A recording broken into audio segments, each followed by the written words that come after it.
Let's pray. Dear Lord, we thank you for your guidance and your direction, for your grace and mercy.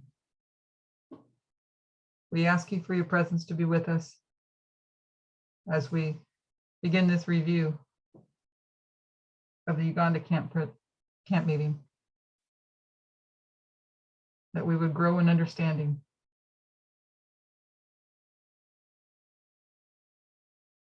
As you continue to bring us forward, may we by faith follow you every step of the way.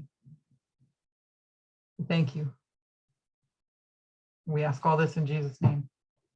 Amen.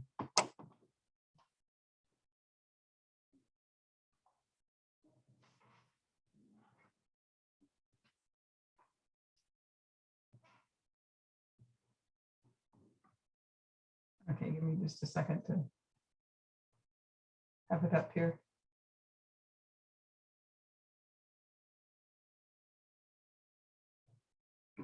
Okay, everybody can see the screen? Yes. Okay, so we're going to begin this review. There are 5 presentations, not 4. I was writing my list out of what I signed up for. I definitely need to make sure every morning and every night I'm on top of it. But I'm really been blessed by what I've done so far. This one is done. The second one is almost transcribed, and I already have 4 partway down into the slideshow. So I've been through a lot of the review, and I just pray that it's a blessing to all of us as we get ready to continue forward. And this will go well with what Christine is doing as well coming up on Wednesday, for those that are able to join us on Wednesday. Okay, so this was Uganda of, I think it probably said it there, February. Oh, I don't think I have the date. I guess I don't have the date here. Uganda in early 2020. I can't remember the date.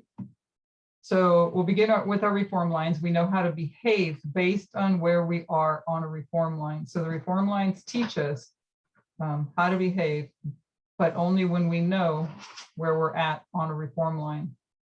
So she always began many or most or all of her studies with a review on, I think for a long time, she would begin with a review so that it was repetition, repetition, repetition to understand the reform lines and the reasons for understanding those reform lines.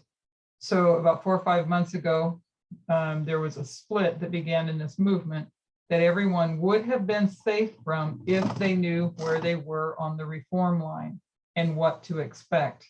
And this becomes important for us because this is talking about this split that happened here in August, right? August, September of 2019. And if they had known, if we had all known and understood where we were at on a reform line, she says a couple of different times in here that we would have, no one needed to have fallen away. So so we would know what to expect. So if we all had agreed on that one point, where we are, what we can expect, if we had agreed on that, where we are on the reform line, what we can expect, there would have been no split in this movement. The split occurred because we did not have a common understanding of where we were at on the reform lines. If they had seen where we were, either on the line of the priests or on the line of the 144,000, there would have been no shaking and everyone would have been safe. So the line of the priests and the line of the 144,000 for us to know where we were at. So I want to start these presentations with this claim. We are safe only as we know where we are on our reform line and how to behave. We were not safe prior to November 9. Elder Parminder has been covering this subject. Those that leave in the Sunday law history, this history here for the priests, in the Sunday law history, we were in grave danger between August and November of last year. This would be August, just prior to 2019. We were in grave danger between August and November. I want to make the claim, we are in danger today. So this was 2020 that she's talking in here, early 2020, and we're in danger today. And people who do not understand where we are on the reform line, who do not trust in those reform lines, are telling us are in the same degree of danger now as they were in August and September of last year. So making the point that by not knowing where we were at, not trusting in the reform line to guide and direct and how to behave, caused the split. And as we proceed forward to this way, Mark, she makes the same assessment. If we were to go back to the reform line of the 144,000, it begins at 1989. We're going to have an increase of knowledge in 1991, and it'll be formalized in 1996. Then we come to a test, 9/11. This is the first dispensation. It's the plowing of the 144,000. We come down to the history of the Sunday law, and then we have the close of probation and the second advent. And it's well established now that this repeating pattern, there's going to be an increase of knowledge that will be formalized, the loud cry. So that repeating pattern is well established. You know, the plowing history and the latter rain history. We understand that repeating pattern also occurs in the early rain and in the harvest. So the early rain would be here and the harvest would be here. So you always have the same repeating pattern of the increase of knowledge, formalization, and then a test.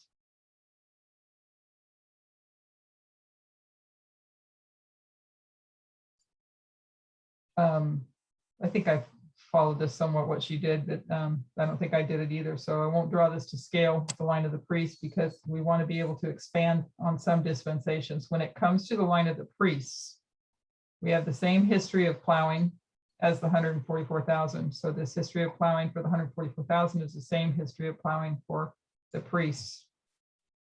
So we're plowed from 1989 to 9/11. The early rain from 9/11 to 2014.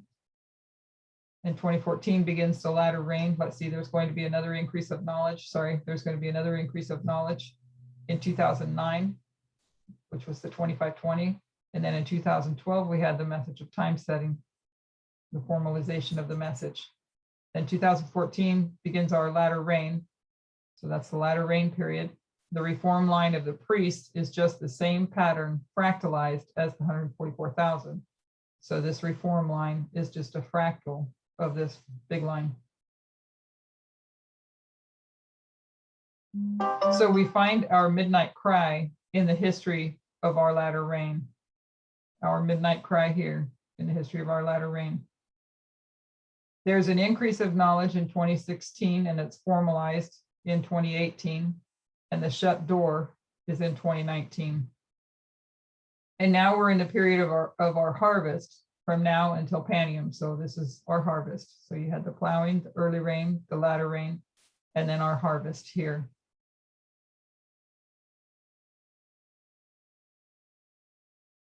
We know that in this history, there will be an increase of knowledge, which will be in 2020, and it will be formalized.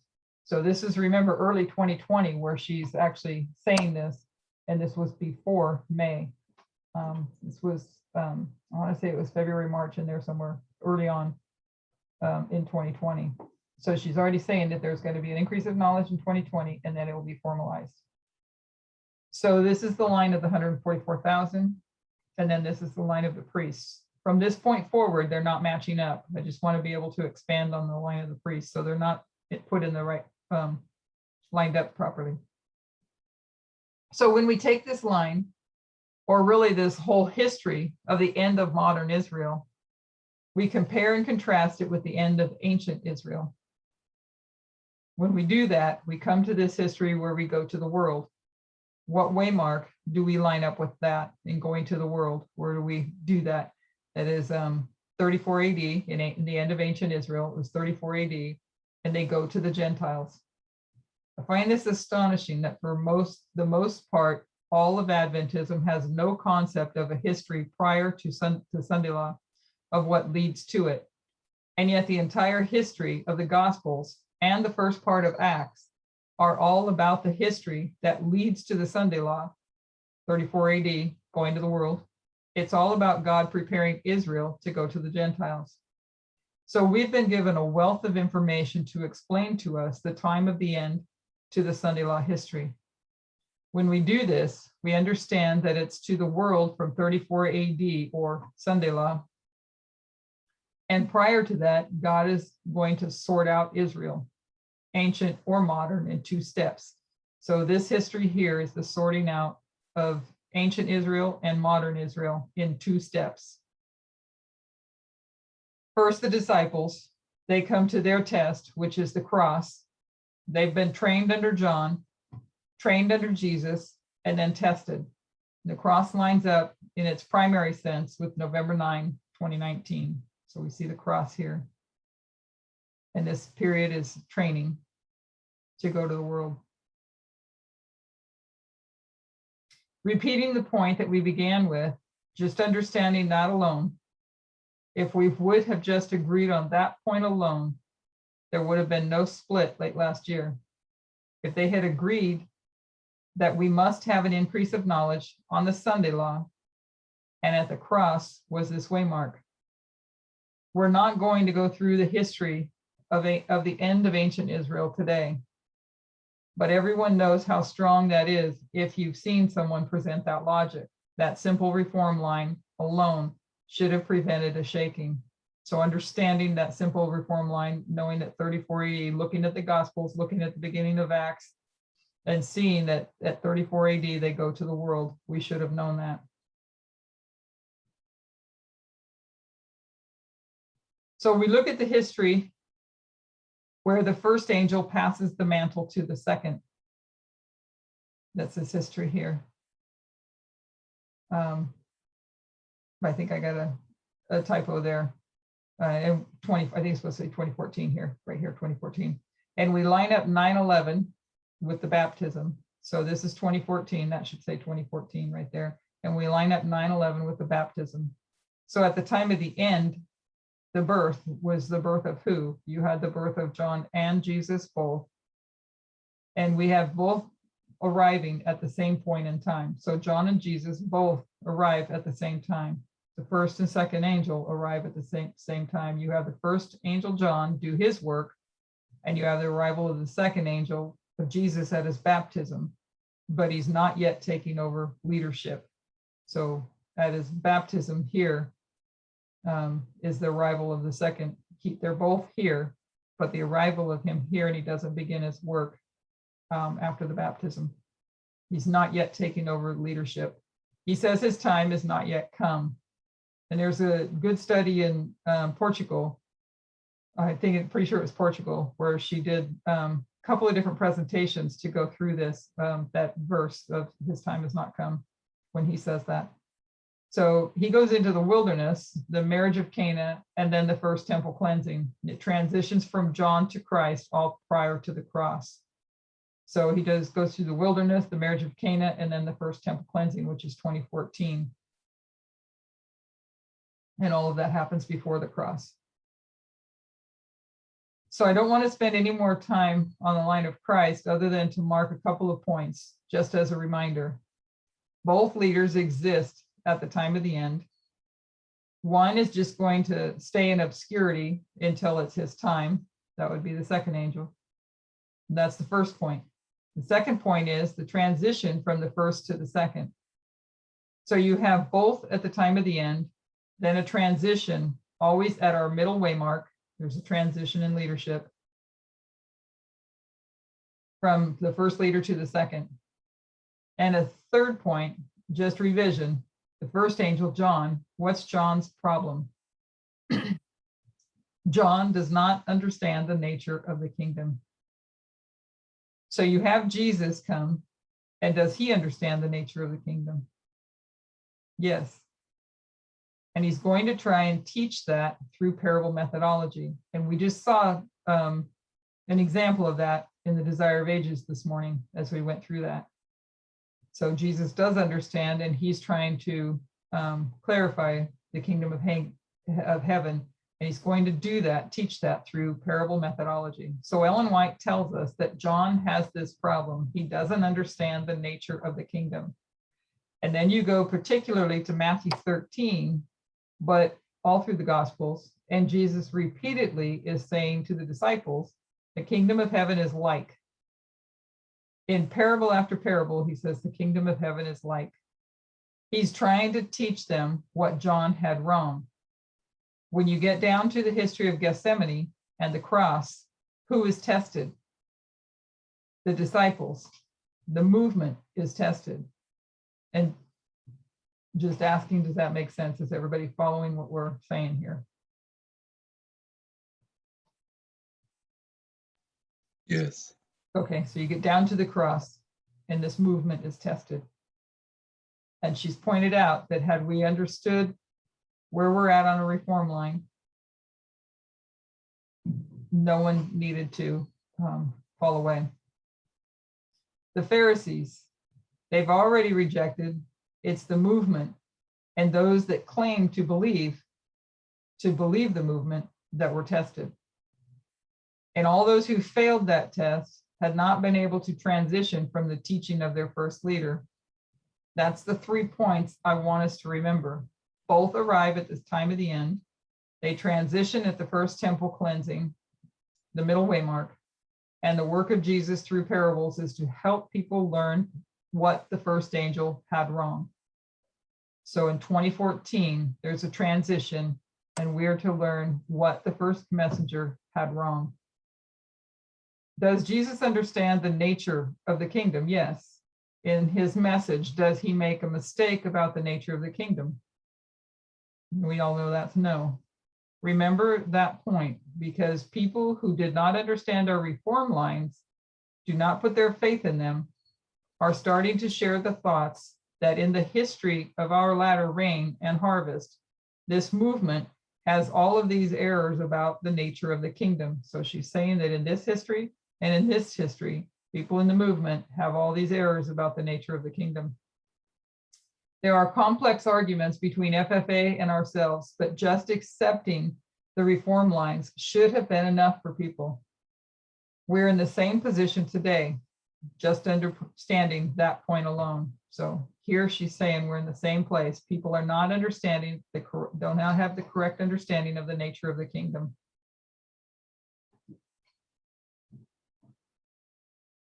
In April of 2019, for the first time, Elder Jeff began to publicly attack the Midnight Cry message.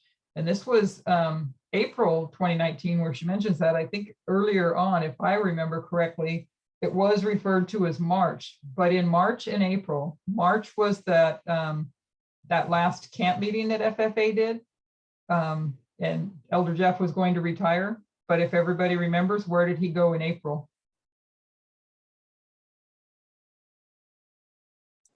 He went back to, he went back and start his ministry again. I remember because that was the last, that was the April camp meeting that we were at. That was supposed to be his last, right? That's what I'm referring to. Right. Because in March, they had a camp meeting in Arkansas. Yeah. And his last public speaking was going to be in rescue. And for those of us that were there, we've discussed this before, because I knew when the baptism issue came up, some of the things that he'd said about about baptism, and he specifically requested that first meeting that he did, and he talked about that, not be recorded. So I knew that was kind of a problem right off the bat. But then he began to continue to teach the half right, half wrong. And mock a few things that Elder Parmenter had taught. And I was sitting there thinking, as all that was transpiring, that there shouldn't be any mocking going on. You've passed the mantle, and you pass the mantle, I have to assume, guided by God, and you're really undermining the work to do that. So that took on in March and April, because he presented at the Arkansas camp meeting, and then also in April. And you're right, because then he did come out not long after. He came back out and I don't remember what it was. It's almost like Donald Trump syndrome because he really didn't want to give up the mantle. Yeah. I kind of think that he thought we were all in danger. His wrong understanding, and maybe it was a pride thing. There's a lot of things that go on there, but he didn't have the right understanding of the nature of the kingdom is what this boils down to. He did not have the right understanding of the nature of the kingdom. And that's the same issue you had here with John and Jesus. And he could have accepted, and this study and the following ones to come up are going to show why he could have and should have understood the nature of the kingdom. And it comes down to believing in the reform lines and knowing where we are at on a line and understanding that just the basic line of the end of ancient Israel, knowing what would happen. We should have been able to know what was going to happen. And because he didn't understand the nature of the kingdom, it created a lot of chaos within the movement. Yes. Confusion and chaos. Yes. That's why John the Baptist had to die, and then Jesus came in. Otherwise, it would have been chaos and confusion. He still carried on a lot of chaos. Like I said before, I mentioned about that. It's 5013, which we had learned that it's C3.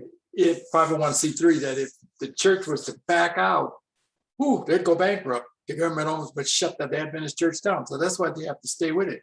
I mentioned it to him, and I never saw nobody back up and score a hook. Man, you know what? He couldn't even really come up with an answer. I'm like, I hope this movement isn't hung up on the 1C3 stuff. But yeah, he was agonizing over that big time, right up at Rescue. The last time I saw him up here. Well, you saw it as what they would use to come after him. I'm not trying to defend Jeff really in any way, but you have to realize also that he had a really strong following and an entourage of people who are really uplifting him and pushing him. And I know that when he was tearfully at that last camp meeting that he had in Arkansas, saying that he was handing off the mantle, even though it was, almost 4 years or whatever. It was a time way later than he should have been actually doing it. He had a lot of people who were still pushing him, and it just reminded me of what happened with Jesus when he had a whole bunch of people following him that were followers of John. And when Jesus, made the understanding of you have to eat his flesh and drink his blood in order to be with him or to follow him or understand him. And that's when most of the people who were disciples of John left and never followed Christ after that. And I don't think it's a coincidence that is verse in the book of John, chapter 6, verse 66. And so there was a parting there as well. And so I think that not only maybe does a person have their own issues, but I think that they could be encouraged. And we know, looking at William Miller, that we know that Jesus, the Lord allowed him to go into the grave to protect him because of the people that were so strongly influencing him in the wrong direction. So I don't know, even in Jeff's case, if Jeff is the one who was pushing the issue, or whether it's all the people that the following that he had created over all those years. There is an influence there, that's for sure. That's for sure. But we're all accountable within our own selves as well to recognize the lines. And True. I can't say that I totally recognized at least then as much as I do now, but I still need more to recognize as we go forward, but didn't recognize it myself entirely what was happening. And I thank God that even though I didn't fully understand, that the Lord still kept bringing me along to know that this side was right, even if what she's teaching in this now that I didn't fully grasp then.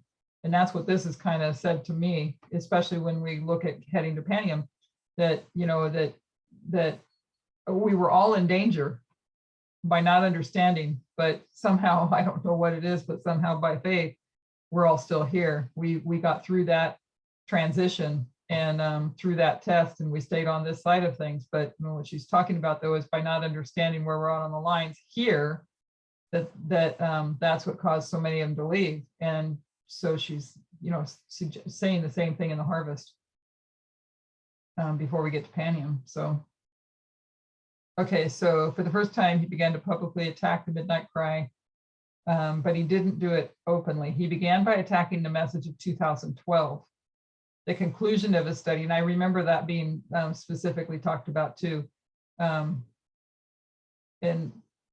Or maybe it was the year before, I can't remember, but I remember one year at Rescue, Kathy might remember, because I remember Kathy, I'm pretty sure Kathy was there. Maybe others remember, but I remember vaguely Kathy being there, because he was talking about the 151 and the 126, and we were all like, what are you talking about? And so I think we knew about the 126 before then. I'm pretty sure we did, but I don't think we knew about the 151. And so, but that might have been the year before. I think it might have been the year before. So, so there was confusion, definitely, but something brought us by faith. I'm so thankful that by faith I kept going in the right direction. So he began attacking the message of 2012. The conclusion of his study on 2012 would have undermined the midnight cry message. And his whole point, remember, there was no time setting. If anybody doesn't know what we're talking about, then 2012, that was the message of time setting when Elder Parminder predicted the Sunday law would be 2014, using the 126, the 2520 to come down to the 126 and the 151, and coming to these dates and other things, but he was told to stand down and to not teach time setting. And I've heard various parts of that. So I just want to say only the parts that I do know, but he was told not to teach it. So, and his whole point was that the second angel is half right and half wrong. And that's why he was doing this, is to show that the second angel's half wrong. So, and we'll go into that more in detail. So that Miller was half right and half wrong, and then Samuel Snow was half right and half wrong. So he didn't go to the history of Christ because he couldn't. So he went to 1888. We have 1844 and we have 1888. And he said the second angel is half right and half wrong. In 1888, he says that Wagner is half right and half wrong. He applied them to the second angel and said Elder Parminder is half right and half wrong. The conclusion of that is that both Elder Parminder and Elder Tess do not understand the nature of the kingdom. So that's the conclusion it comes to, that in this history that Samuel Snow, the second angel, was half right, half wrong, and in this history you've got Jones and Wagner and being half right and half wrong. They do not understand the nature of the kingdom, therefore Parminder and Tess do not understand the nature of the kingdom. That was presented in April of last year, and we immediately put a stop to that study. We presented the logic that had already been part of the 2018 message. We went to the history of Pyrrhus. This history here we're going to look at, Macedonia and then Italy, the two histories of Pyrrhus, the Alpha and the Omega. And then you have World War II and you have World War III. We looked at the concluding scenes of these histories. We found that in our history, this war, we marked the end of it at Panium. So this last war would be at Panium with the victory of the King of the North. When you go to World War II, it concluded in 1945 with a victory for the King of the South. So World War II, it's a victory for the King of the South at the end. In Italy, the victory was Rome, the King of the North. In Macedonia, it was the King of the South. So the final battle was in an Alpha history, the King of the South, in an Omega history, the King of the North. Alpha, King of the South, Omega, King of the North. So in Macedonia, it was the King of the South. Prior to the victory of the King of the North at Panium, there are two prior battles. So we have 2018 and 2019, two prior battles. Both of these are won by the King of the South. Remember that Heraclea and Beneventum, I believe. I think we talked about that the other night, and I am not fresh on the names, but I think that was what, because there's another one that starts with an A, which I think was first. I don't know if anybody remembers the actual titles, but they came from the history of Pyrrhus. And that was prior to Panium. Okay, so let's see. Excuse me, Yes, David says it was what? Heraclius. Asculum. Asculum, that's the one I was looking for. Heraclea was 2018. 19 was Asculum. That, David? No, the Benevent. He just knows that Beneventum. Bob, oh, Heraclea and Asculum is. Okay, he's saying Asculum, then Heraclea. Then Heraclea. And I'm the last person to answer this question. I'll tell you what. Well, we're going to be doing some review on those, on the actual 7 line coming up as well. So we'll be having that fresh in our mind again as well soon. I hope I can. Not today, but yeah. So, Okay. so in 2018 and 2019, both of these were won by the King of the South. Prior to 1945, there's 2 battles and both are won by the King of the North. And prior to the final battle in the history of Italy, the Pyrrhic War, there's 2 battles won by the King of the South. So prior to the end of the Macedonian War, there are 2 battles won by the King of the North. So in Alpha history, 2 battles by the King of the North, and ends in a victory by the King of the South. Omega, 2 victories for the King of the South. And then the final victory is the King of the North. And then we see the same thing repeated. So we were able to present a firm logic and multiple witnesses, and this is one of them, to show an alpha and omega histories. First history of Pyrrhus, the second history of Pyrrhus. In the alpha history, the King of the South wins, and in the omega, the King of the North wins. You can switch each battle of this history. So when looking at it from the perspective of the counterfeit, this counterfeit King of the North and alpha history is failure. The King of the North fails. Let's see this alpha. Let me go back to that. Looking at this perspective of the counterfeit, that's here, this line. This counterfeit King of the North and alpha history is failure. So World War II ends in failure for the King of the North. We know that Germany, that the King of the South wins. Sorry, said that wrong. We have 2 witnesses in this diagram, and then we also proved it from the line of the beginning of modern Babylon, the papacy in the history of the world wars. Combined, that becomes 3 witnesses that in an alpha history, the King of the North fails, and in an omega history, it's victorious. Is everybody following okay?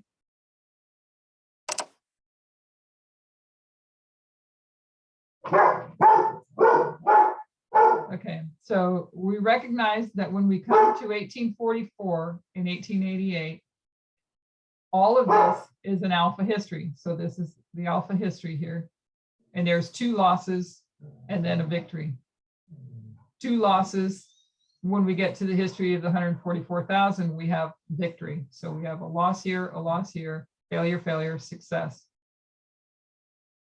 1844 is a defeat. 1888 is defeat, and the line of the 144,000 is success, because this is all omega, the history of success. And so we see that in the line of Christ as well, that the line of Christ, that the omega history of ancient Israel was success. So the omega history for modern Israel has to be success. So you have 1844 failure, 1888 failure, and 144,000 success, the true King of the North. And he was teaching that the second angel was also half right and half wrong. And we know in the line of Christ that Christ understood the nature of the kingdom, and he corrected those that would be corrected. And had we known that, is what she's saying, there would not have been a split here. Had we understood those history and the reform lines, and trusted in the reform lines, and knew where we were at, no one needed to fail. That's why Jeff couldn't use the time of Christ, because it was a success. and it wouldn't have proved his point. That's why he had to go to a line of failure to prove his half right, half wrong point. Yeah, But he was violating the lines looking at it to do so. right. So back in April, we're presenting the logic that just as you cannot go to the history of World War II to see the King of the North complete its mission, you cannot go to the Alpha history of modern Israel, the true King of the North, and see the second angel complete its mission, the time of Moses. Samuel Snow had mistakes. Wagner had mistakes, but that's because they are the Alpha history. That's failure.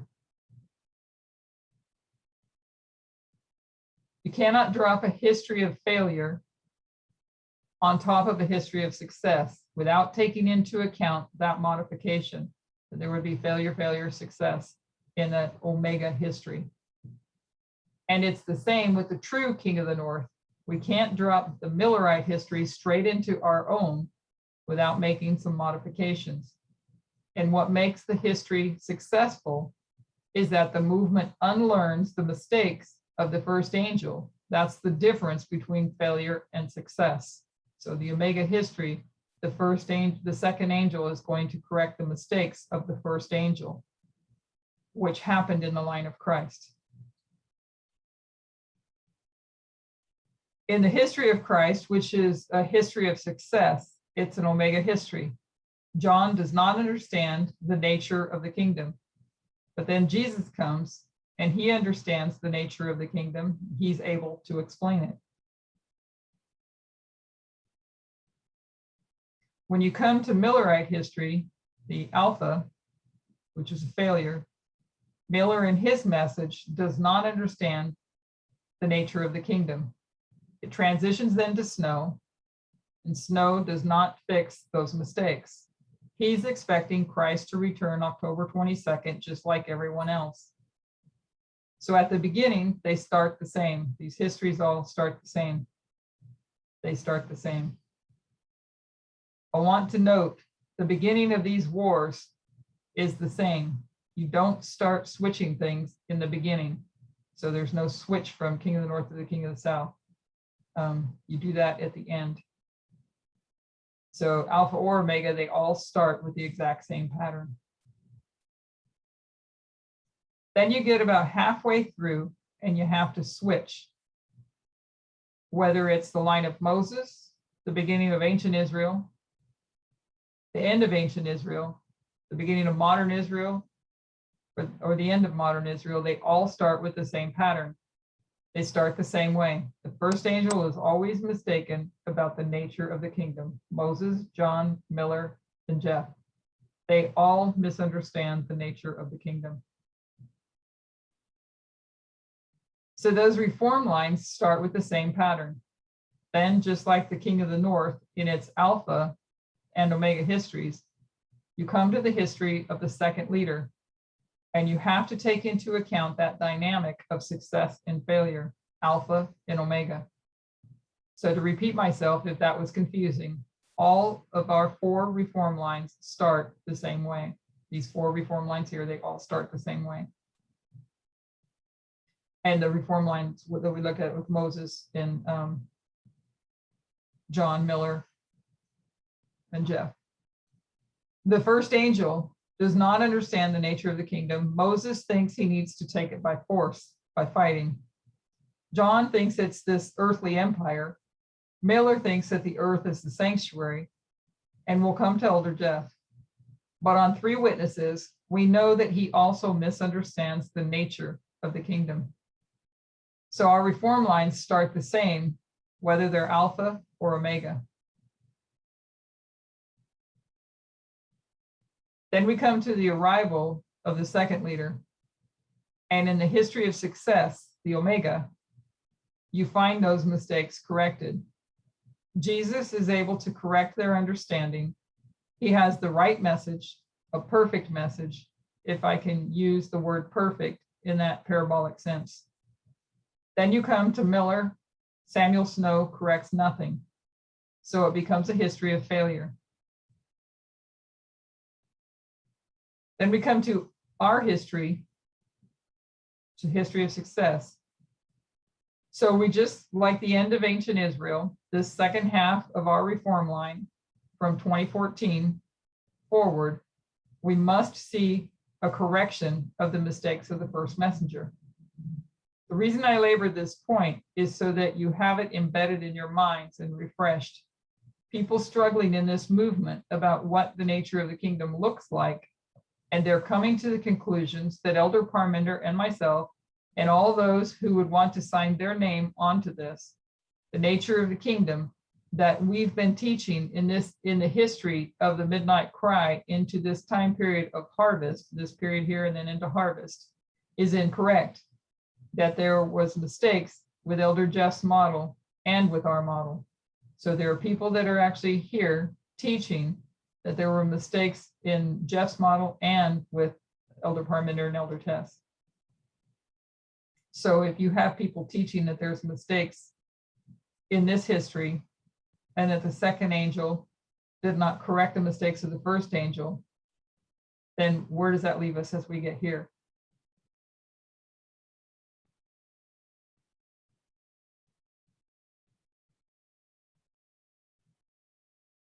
And I want to warn those people. They are stepping away from our reform lines and beginning to use the exact same methodology as FFA when they first started to lead this movement. And if they follow along that same track of thinking, they will also leave this movement. We must understand the nature of the kingdom. So a question to try to get us all thinking. What was, only I don't know how to ask the question. What's the difference?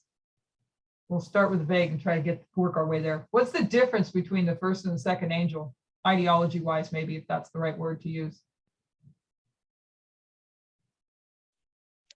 One's conservative, one's liberal. Good answer. So then in this history, what do we get accused of being? Liberal. Too liberal. Liberal. And we read that in Desire of Ages, right? They were accusing Christ of being, the word liberal wasn't there, but you can see it when they were talking about the law. They were seeing him as teaching heresy in his way of Sabbath keeping. Going against the law of Moses. Yeah, yeah. So so he was accused. I put that word in there. I think we could see it there, that transition that he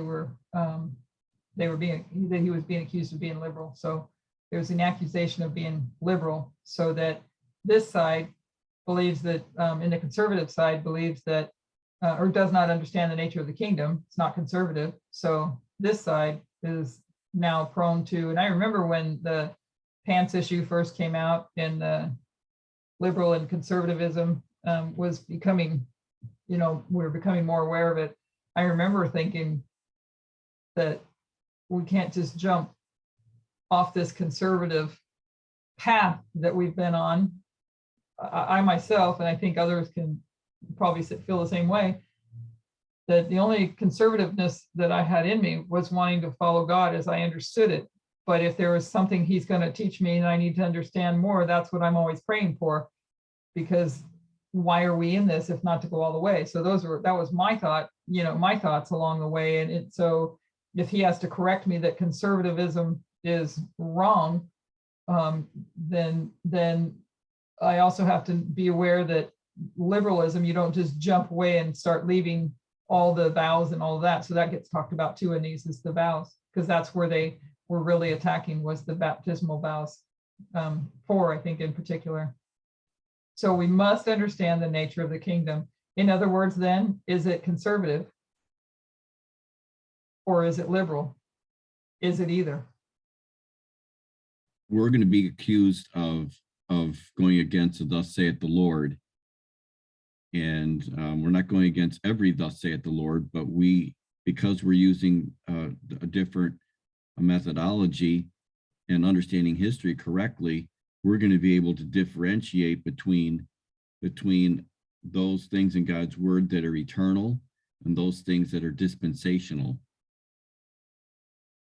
Yeah. I pray that we all have that and grow and increase in understanding in that. So I want to come back from that for a minute. We've talked about our history, this line of the priests here. I want us to consider the line of the Millerites. Without drawing out the lines or proving it, we understand that October 22nd is not the final close of probation of that history. Why do we understand that? That October 22nd is not the final close? Why do we understand that?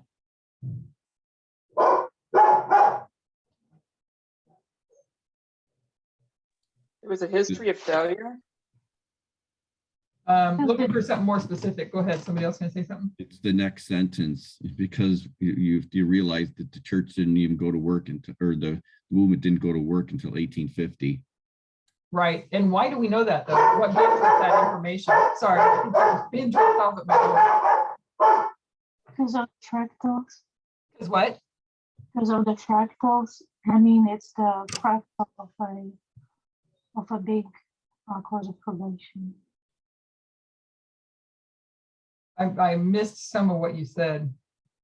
Yeah, because it's the fractals. It's the dispensation. Depends on. The fractal, is that what you said? Yeah.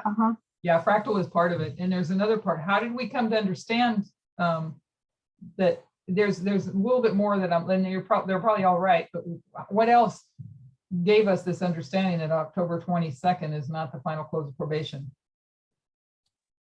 In our history, how do we know that? The Sabbath understanding, Huh? the Sabbath understanding. I'm thinking the 2520. The chiastic structure that took you all the way to 1863. Yeah, we see that, but they didn't know But that. they didn't, right? Yeah, they didn't. And she's just saying, we understand. How do we, my question was, how do we understand that October 22nd is not the final close? So I think the answers are all correct. But I was thinking particularly of the 2520 and the two 2520s in the chiastic structure that showed us that, using Isaiah 7, all of that put together took us to 1863. And yes, the simple thing is you can prove that because they go back to work in 1850.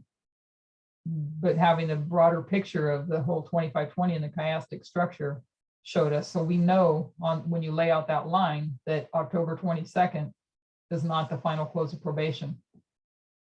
So if they're going Yes. back to work, go ahead. I was only saying, yes, agreeing with you that that's correct. That Okay. Okay, and I'm not saying that the other answers were wrong either. If they're going back to work in 1850, then they haven't closed their probation. They haven't reached Daniel 12:1. So that is a very simple, we know that in her writings in 1850, they did the 1850 chart and God reached out his hand a second time and all of that. So if they're going back to work in 1850, but they didn't have the foresight of the two 2520s to see that, but they knew they were going back to work in 1850. So they haven't closed their probation. They haven't reached Daniel 12:1. So you understand that October 22nd is a shut door for a fractal. That shouldn't need proving. And I think that's what Lana said, that it's a fractal. That shouldn't need proving. It should just make sense. They go to the world in 1850. So you know that October 22nd is not Daniel 12:1 for that reform line. Instead, it lines up with the test of the first group. So all of it is correct. I just wanted to add in there that 2520 bit. So they go through 1798 here, their time at the end, and they're going to go through the tarrying time. That's here at 9/11. We mark 1840 and also as April 19th. Then we can mark Boston, July 21st at 2014, which is Boston, July 21st, 2014, then Concord, Exeter, and the primary application of October 22nd is November 9 of last year. So the primary application that we make is of October 22nd is November 9 of 2019. So there's this first group that are called out of the Protestant churches. They're trained under Miller, then they're trained under Snow. They've been through a tarrying time, and then they face October 22nd to test. That's one group of people. October 22nd, they face their disappointment. We know that they go back to work in 1850, so October 22nd is a fractal. It's not the final close of probation for that time period. So I just want us to think a little bit about this history. You've had the 1260 years of the Dark Ages. Within that time period, you have the Protestant Reformation. What did God give to the Protestant Reformation to assist in their work? He had a message he needed to spread. They had a message and they needed a mechanism to share it. And what was that mechanism? That was the printing press. The Protestant Reformation begins, and God is going to give them the printing press. Why? So they can take their message and transmit it to the people. This is the history of the 1260, in the history of the 1260.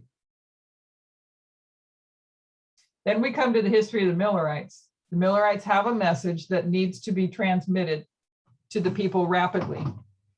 So just like in the Protestant Reformation, God is going to give them mechanisms to transmit that message. And what did God give them in this history? It started in 1798 with gas. Gas could now be used for lighting. We would go into a discussion, could go into a discussion of vaccines, but we'll keep it to what spreads the gospel. 1798, they have gas for lighting purposes. 10 years later, in 1808, they have the steamboats, boats that are now steam powered. And then in 1811, they're able to run printing presses off of steam. But then of most interest in 1825, the passenger cars for trains. And for the first time, people could travel freely by train. Then in 1837, you have the telegraph. It's invented, but it spreads its first message in 1844. So it's invented in 1837. In 1844, you get its first message. And the first message ever shared by that telegraph says, "What hath God wrought?" Or "What has God done?" So from the end of the 1260, God has a message developing that needs to be spread rapidly to the world, specifically in this history to every corner of the United States, and people then traveled by wagon. It was all horsepower, so specifically in the United States. So just a few years before Miller needs to begin to publicly teach, you find the train system begin to be set up. By the time you get to 1844, and we're going to read a couple of quotes by Joseph Bates. In 1868, Joseph Bates, A.G. Bay, 297.1. In 1847, Joseph Bates, BP 272.3. In his first quote, he's talking about the midnight cry of Exeter. He talks about the beginning of the Exeter camp meeting. He says, "I was on my way there in the cars." You can go to other quotes to see how Miller used the train system, cars meaning the trains. Now Joseph Bates is traveling to Exeter on a train, and he has this thought: you're going to have new light in Exeter. He talks about the Exeter camp meeting. He said that the hills ring with the midnight cry. He says as the wagons that would be drawn by horses, the stages also by horses, and the railroad cars rolled through all the different states, the cry resounded and the cry was spread. He says in the second quote that the message of the midnight cry flew as if it was on the wings of the wind. Men and women moving on all points of the compass, going with all the speed of locomotives, steamboats, and rail cars, carrying books and papers, distributing them as the flying leaves of autumn. When it comes to the history of the midnight cry, it spread as on the wings of the wind because of the technology that God raised up in that time period, particularly the steamboats and the rail cars. That's what gave speed to the message, is how Miller was able to travel and teach, is how the midnight cry spread so quickly, and is how Ellen White traveled in her history. This is what gave the Millerites the ability to rapidly spread the three angels' messages. So in the Protestant Reformation, God is going to give the printing press. In the history of the Millerites, he's going to give them the speed of travel, passenger cars for trains and steamboats. Now I come from Australia. We don't have river systems. If we do, they're tiny and mostly dead. But for America that have these massive river systems, and you're able to travel rapidly through those river systems on steamboats, So they're given these mechanisms to help them spread the message rapidly. Then we come down to our history in the 144,000, and what are we given so we can spread the message rapidly? What begins to open up to us is the World Wide Web. And we don't have to hop on a car and all of us travel to different parts of the compass. Now this can be uploaded, this video can be uploaded tonight and watched in Australia immediately. So God has given a further increase, and I would add Zoom as well, because Zoom, you don't even have to wait to upload. People can join in and watch live now, and we've been blessed to be able to do that. So God has given a further increase in knowledge, but this isn't the knowledge of prophecy. He opens up the mechanics of how to spread the message. Now we have the World Wide Web, which harnesses the power of the internet. And then in 1996, so 1989 to 1991 was the World Wide Web. In 1996, you have Google. Well, we know Wikipedia and YouTube that they also developed in this time period. This is what coincides with our increase of knowledge. So if you see it, that that there's this increase of knowledge prophetically and this increase of knowledge mechanically, if that's the right word to use, to spread the message with. So the development and release of the World Wide Web, and then the release of Google. The problem with God giving these technological advancements is that they're not kept just for his people. Anyone could print anything on that printing press, and I'm sure the Catholic Church started to use them quite rapidly. They benefit all sides of the argument. It wasn't just Millerites traveling by train. That technology benefits everyone, and it's the same with the internet. But it's a subject of prophecy that God is going to open up an avenue for the spreading of this message. And we can identify that the key points in this journey coincide with our reform line.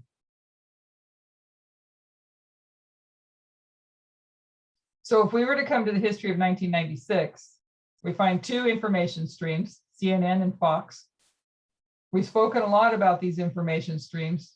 Just like these other advancements in technology, any side can benefit from the World Wide Web.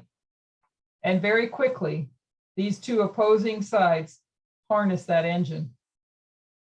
You find that CNN, which tends to have either a mainstream or a liberal bent, CNN, mainstream or liberal, it will be transmitting news. So will this new form of media, Fox News. We all know what Fox News becomes. It's the propaganda machine of America's dictator. So these machines don't just benefit God's people. So they coincide. They have a time of the end. They have an increase of knowledge and a formalization of the message. So we see that how it lines up with what we understand prophetically as well. What I wanted us to consider is why we find them at the time of the end. Because we can tend to think that these media streams are all for the benefit of the world, the Nethinims. So we can think that the media stream is for the Nethinims, but 1996 is not anywhere near the line of the world. So you look at this being the line of the world here, the Nethinims, we see that this was their time of the end. If we remember the fractal line, that this is their time of the end here. But we have all this stuff taking place back in here that doesn't line up with this. It's all before here. I hope that made sense. Okay. But 1996 is not anywhere near the end of the world. Instead, it's our reform line. You have 1989 to 9/11. In 1996, you have the formalization of the message internally, the Time of the End magazine, and these two entities, CNN and Fox. So the time of the end for the world was 2014, but you have all these things happening in the plowing history of the priest and the 144,000. So you have 9/11, 2014, 2019, and 2021. We won't be discussing the line of the Levites. You just want to take us back to the line of the world. And this would be the line of the world here. The line of the world begins in 2014. But right back in our reform line, there's a couple of people who we need, to pay attention to. We talk about Jerry Falwell here, and Elder Tavo has been covering at this camp meeting. He was covering those subjects and talking about Jerry Falwell. So if you want to go back and review those, you can, where he goes through and gives the details on Jerry Falwell. So you should be aware of these names. They won't need introduction. I'll just remind you of them, and he will have added information to just a couple of bullet points that I want to say. You have the moral majority from 1979 to 1989. This 10-year history, Jerry Falwell, all taking this to the time of the end. Also in this history, you have the introduction of another personality, and that was Michael Moore. He releases his first documentary in 1989. It's called Roger and Me. So you have Michael Moore in 2019 or 1989 with Roger and Me.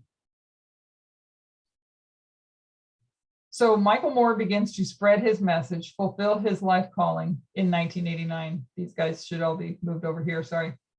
And then we've also spoken before about Alexandria Ocasio-Cortez, or AOC, born on October 13th, 1989.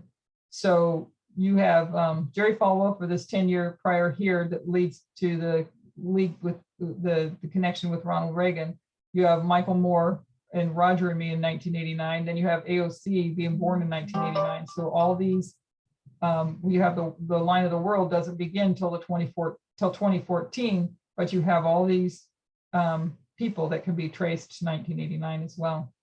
So we have these three personalities, these two information streams. We marked Jerry Falwell as apostate Protestantism, Michael Moore and AOC, his liberal opposition.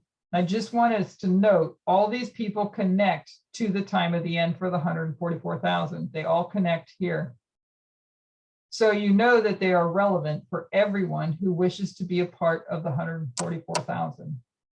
They're not distant characters only relevant to the world or the Nethinims. It becomes a part of your responsibility, our responsibility, to know who they are and how you identify to them and what they mean to you. So again, just reiterating, this is the fractal 2014 here for you have the plowing here for the Nethinims, but yet you have all of these people back here in the time of the end that can be traced there. And you also have the two streams of information here. So understanding how this relates to the line of the 144,000 into the priest, because this all transpires before we're addressing before the world is getting their plowing. So I won't discuss much of Jerry Falwell, but we have these personalities, Michael Moore and AOC. We particularly began to discuss them in connection to our midnight cry 29 years after they were introduced to our reform line.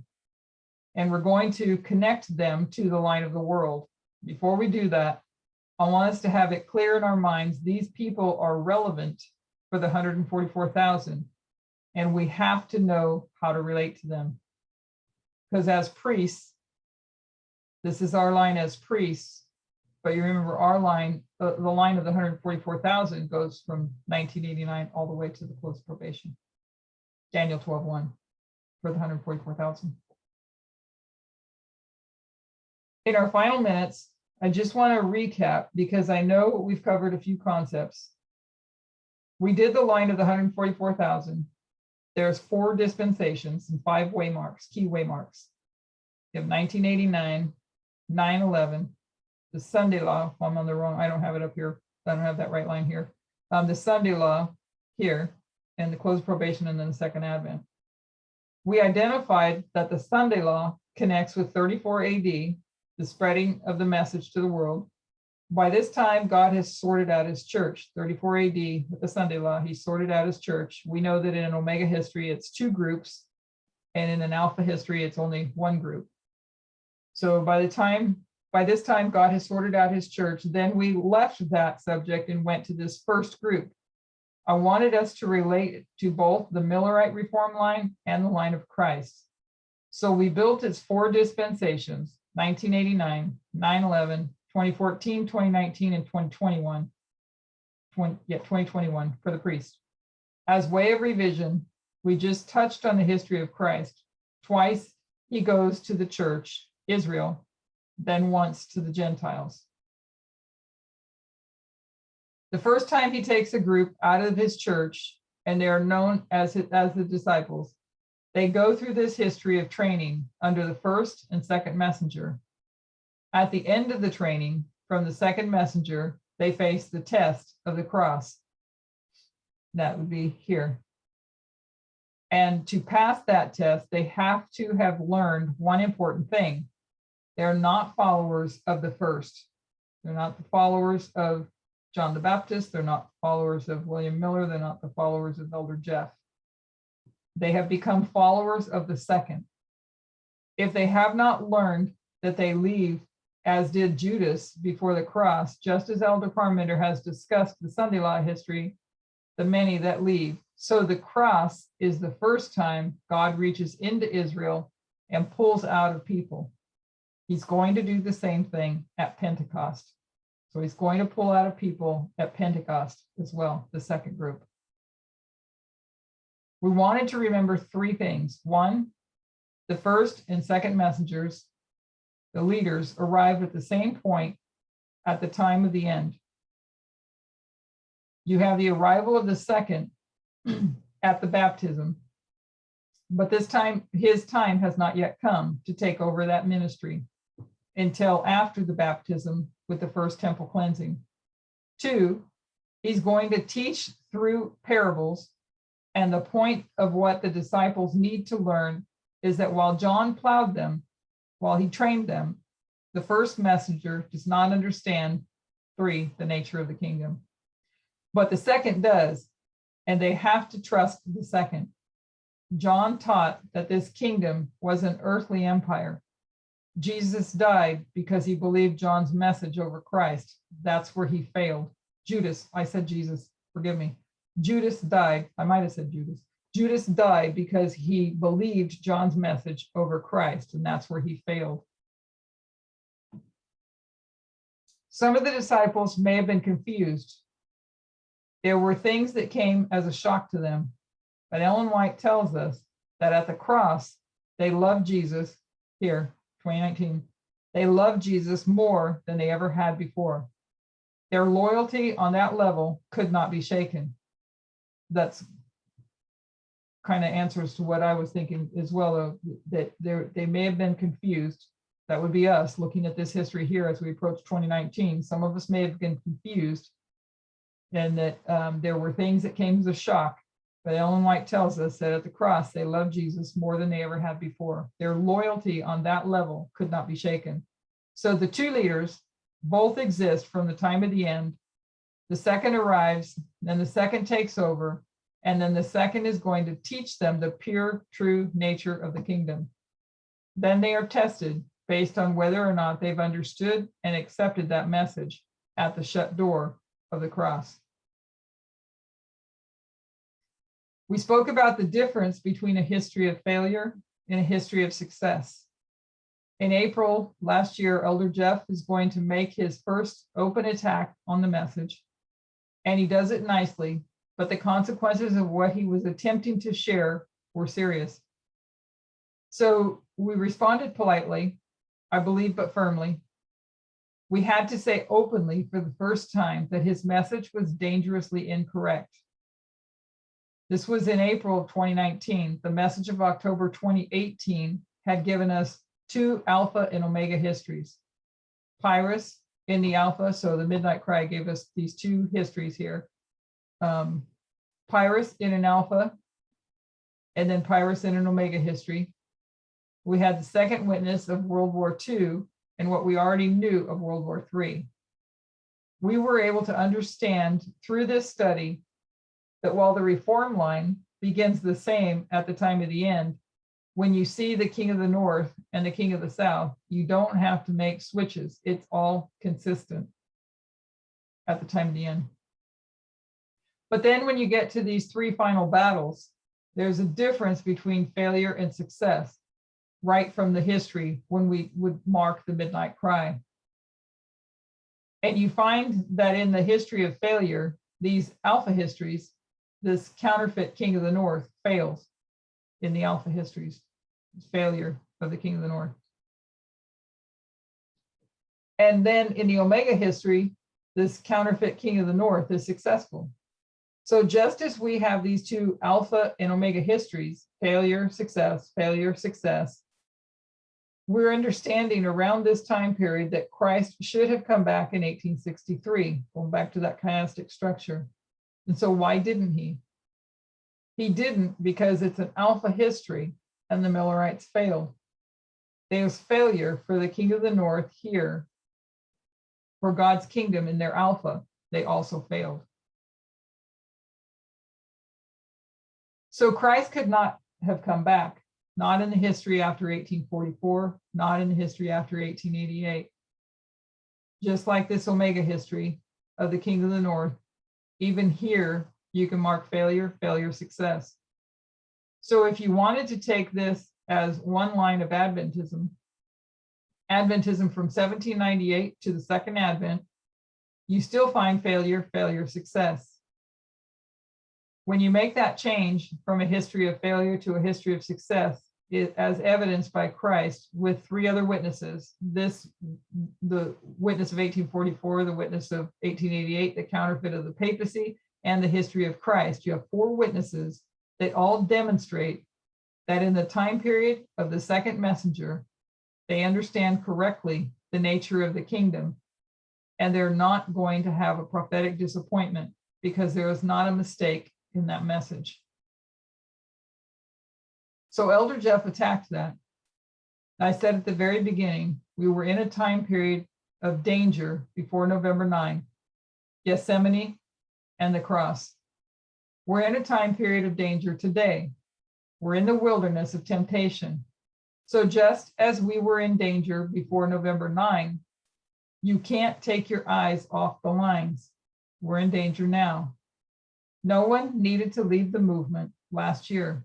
No one would have left the movement last year if they had any faith in that basic reform line and in the midnight cry, which taught a history of success. People today are struggling with the same concepts that Elder Jeff shared. They would not side with him.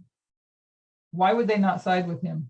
People today, why would they not side with him today? We talked about this a minute ago.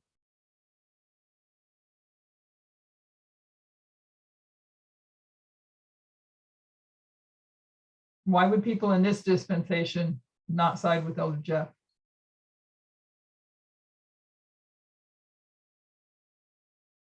He's not the leader.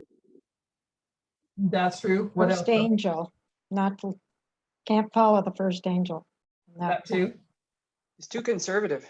There you go. You got the conservative liberal.